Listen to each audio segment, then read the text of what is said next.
मोटापे से हो रही परेशानियों को देखते हुए बॉडी मेमोरियल रिसर्च इंस्टीट्यूट ने समग्र ओबेसिटी क्लिनिक की शुरुआत करी है।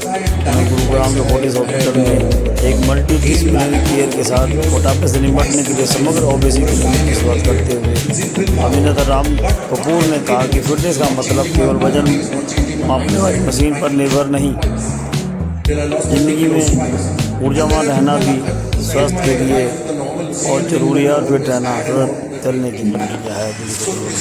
रमजीला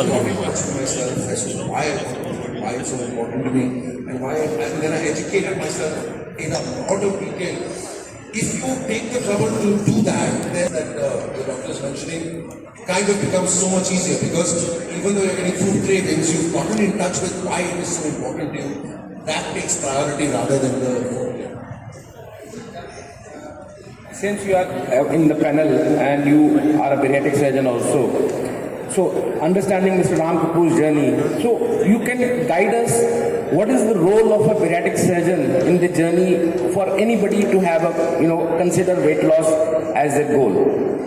Okay, so as you were rightly mentioning that if there is a shortcut, you adopt the shortcut because life is short. I think probably as a surgeon, we give the shortest cut to achieving this goal. But then I think we all should understand that obesity is a disease. And it brings with itself many other diseases. So it's not just कि हम मोटे हैं, मोटे के साथ many of you or many of us will get diseases like diabetes, blood pressure, heart problems.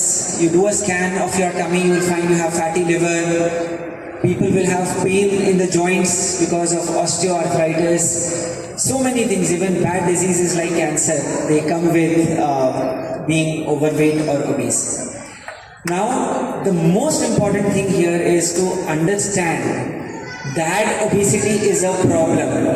You'll find many people who are overweight, but then that is a part of their life. They don't understand. So just to give you an example, I had a patient, this girl came with her mother and she was 130 kilos and her mother was worried. I was 155. Oh my God.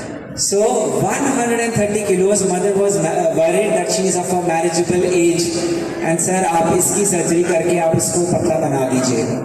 And then I had a conversation with that girl and the girl was like, sir मैं तो बिल्कुल ठीक हूँ, पता नहीं mummy को ही क्यों चिंता होती रहती है, मेरा वेट तो बिल्कुल ठीक है. So I think the most important thing here is to understand the problem and understand that this is not the right way to live. And this is not the healthy way to live, and this is something which has a potential to get you many diseases. It is a process that is going to happen, and it should be something which is sustainable. meaning हम आज आते हुए फिर हमने दोबारा wait नहीं कर लिया. बॉडी फर्क है, हर एक इंसान का बेसिक मेटाबॉलिक रेट फर्क है, हर इंसान की एक्सरसाइज करने की कैपेसिटी फर्क है, हर इंसान की डाइट कंट्रोल करने की कैपेसिटी फर्क है, हर इंसान की जेनेटिक फर्क है. तो हमको एक राइट अप्रोच अडॉप्ट करना है, उस रास्ते पर चलना है. इंडस्ट्री में लोगों को मोटापे पर असर पड़ता है, वो गलत है. मेरी इंडस्ट्री में सब लोग फिट है, सब लोग का सिक्स पैक है, तो मेरी इंडस्ट्री में मोटापे का कोई असर नहीं होता है. जैसे मैं अलग था, मैं मोटा था, लेकिन लकीली मेरे को फिर भी लोगों ने अपनाया और लोगों ने प्यार किया, और उस वजह से मैं 15 से 20 साल मोटा रहा, क्योंकि इंडस्ट्री में मुझे काम मिल रहा था और पैसे मिल रहे थे और सब कुछ हो रहा था.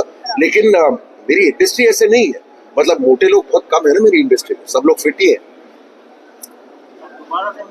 बॉडी फर्क है, हर एक इंसान का बेसिक मेटाबॉलिक रेट फर्क है, हर इंसान की एक्सरसाइज करने की कैपेसिटी फर्क है, हर इंसान की डाइट कंट्रोल करने की कैपेसिटी फर्क है, हर इंसान की जेनेटिक फर्क है.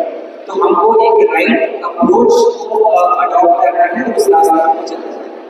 काफी दोस्त लोग और फैमिली वालों को जानता हूँ जिन्होंने भी किया है, और उन्होंने या तो अपनी डॉक्टर की हेल्प ली है या कोई न्यूट्रिशनिस्ट की हेल्प ली है. तो किसी से हेल्प लेना एक्चुअली बहुत अच्छी चीज होती है. और मतलब जैसे कि मैंने पहले भी कहा है, मैंने जो किया है वो सही है या गलत है, वो सिर्फ मेरे लिए है, राइट, किसी और के लिए नहीं है. हर किसी चूज करना है, और किसी के लिए डॉक्टर्स, किसी के लिए सर्जरी, किसी के लिए कुछ और किसी के लिए एक्सरसाइज, हर कोई अलग है। डिजीज क्लासिफिकेशन में लाया जा चुका है। सबसे पहले तो ये जानकारी लोगों को जानी चाहिए। पहले हम सोचते थे कि मोटापा एक लाइफस्टाइल डिजीज है, लूजिंग मैन सिंड्रोम कहा जाता था। ऐसा नहीं है। मोटापा is a disease, obesity is a disease classify हो चुका है। इसको जानते हुए उसके बड़े रेमिफिकेशंस हैं, उसको जानते हुए हमने कॉम्प्रहेंसिव ओबेसिटी क्लिनिक खोलने का प्रयास किया है और इसमें हमारी मल्टीपल स्पेशलिटी टीम्स इन्वॉल्व हैं, क्योंकि जो लोग ओबीज होते हैं, जिनका BMI भारतीय स्टैंडर्ड के हिसाब से ज़्यादा है, उनको घुटनों की तकलीफें, ऑस्टियोआर्थराइटिस, आर्थराइटिस की तकलीफें, सांस की दिक्कतें, उनको डायबिटीज़, उनको हार्ट की तकलीफें, ये सब चीज़ें समझते हुए हमने मल्टी डिसिप्लिनरी अप्रोच लगाने की कोशिश की है इस कॉम्प्रहेंसिव ओबेसिटी क्लिनिक में और हमने काफ़ी क्लिनिशियंस को इन्वॉल्व किया है। ये सारा जो क्लिनिक है ये एविडेंस बेस्ड मेडिसिन पे आधारित होगा, यानी कि जो प्रमाण हमारे पास साइंटिफिक प्रमाण है उनके ऊपर आधारित होगा। और इसमें जो कॉस्ट की बात आप किसी पूछिए तो कॉस्ट यूटिलाइज करके की जाती है। जैसे कि डॉक्टर अमित ने बताया कि बिहेवियरल थेरेपी पता है एक बीमारी है और हर पेशेंट को एक इंडिविजुअलाइज अप्रोच इस हॉस्पिटल में दी जाएगी।